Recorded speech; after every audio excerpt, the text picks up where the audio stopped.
What wig, sis? What? Where's the wig? I can't see it. Exactly where is it in this vicinity? Cause I can't see it. Hey guys, welcome back to my channel. My name is Drusilla Shay. If you don't know already, today I'm gonna be giving you a little sneak peek to what's going on in this vicinity. You probably already figured by the title, this is not my real hair. Maybe she is born with it. Or maybe it's just a wig. You know how many people have hit me up like, oh, your curls are so poppin', or like, give us a tutorial on your hair. I will get into, you know, how I blend, all the things underneath this cap, what it looks like, and my technique, the actual original wig, because this wig did not look like this when it first got to me. So I'm gonna show you guys all of that good stuff. We're gonna get right into it, okay? Before we do that, you already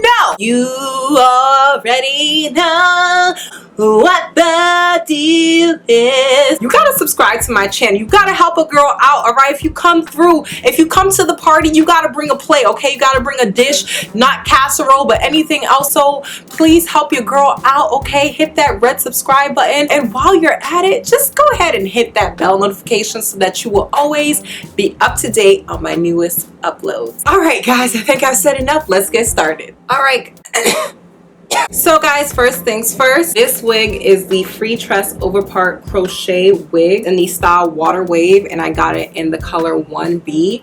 It cost $12.94 on wig types, but with tax and shipping and all that good stuff, it came out to $25.30. Now this came really quickly. That is what I like about wig types, is that I will order on, I believe it was Monday, and I got it on Wednesday. Now let's get into the details of the wig. This here is the wig, and it's nice and soft and fluffy. That's usually how they come in the beginning. This wig looks a little bit different from the wig that I was wearing from the first clip. That's because although this is the same wig as the one I had in the first clip, over the weeks, I definitely kept cutting the wig just to customize it and make it a little bit more natural looking. So I'm gonna read you what it says on this card. This is a crochet mesh cap wig. This is a drawstring cap, which I usually gravitate to just because I can adjust the sizing of it on my head.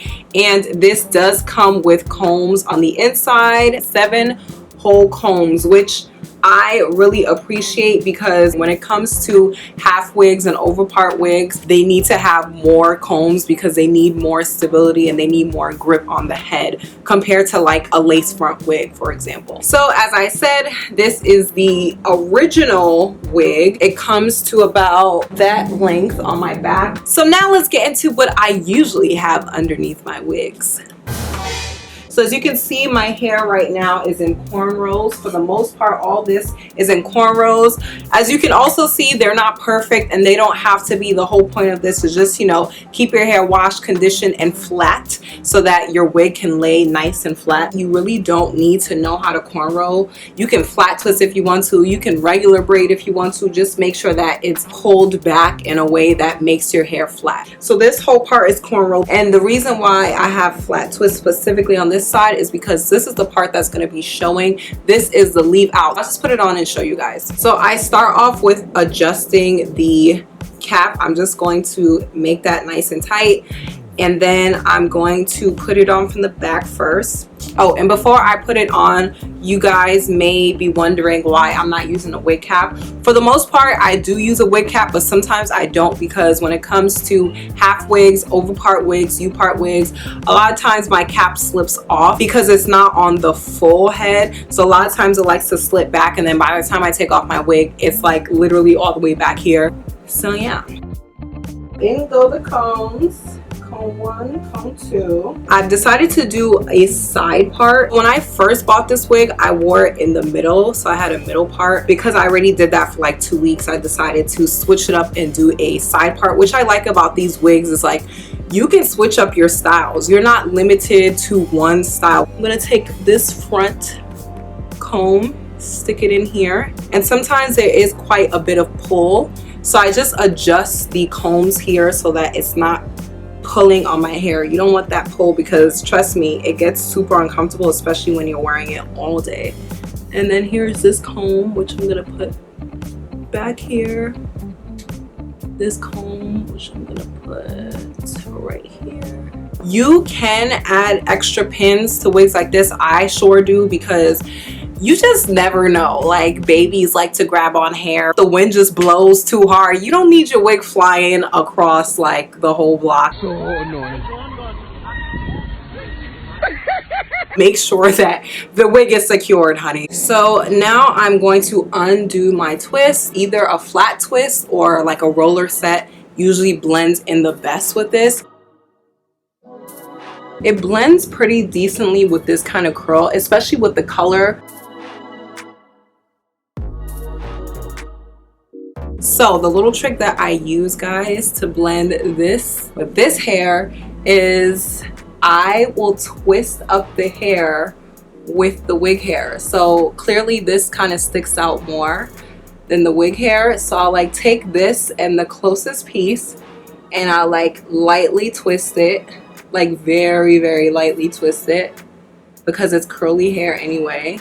And then I'll just like let it chill just like that. Like I said, just take the hairs that are standing up, take the closest piece of wig hair and just lightly twist. Okay guys, so as you can see, my hair is laying with the rest of the wig. The reason why this hair is still out is because I'm going to style it by pushing it back and pinning it.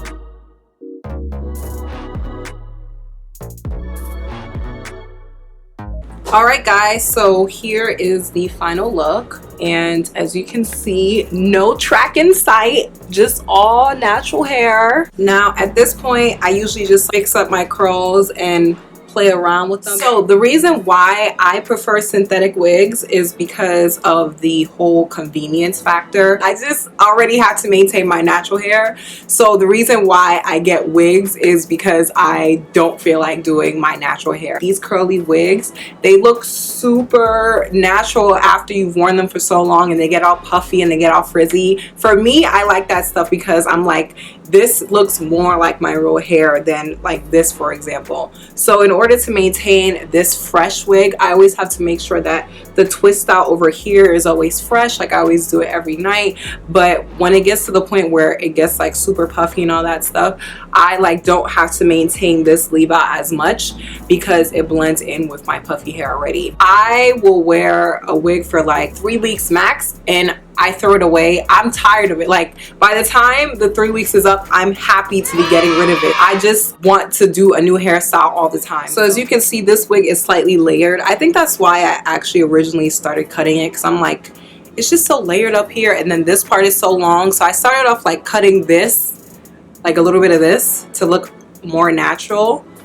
And then I just got a little bit scissor happy every single week. But I'm not going to cut this one because I already cut the other one and I'm not trying to have two of the same exact style wigs. So yeah, that is all. I hope I covered everything. I'm going to leave the link to this wig down below in the description box, so be sure to check that out. If you guys have any questions about my technique or anything related to wigs or my hairstyles or whatever you want to ask me, please leave it down in the comments box below. I hope that you guys enjoyed this video. Let me know if you guys like content like this. What do you guys want to see? I would really appreciate if you guys can give me some feedback. With that being said, don't forget to subscribe before you leave, and I will see you guys in my next video. Bye.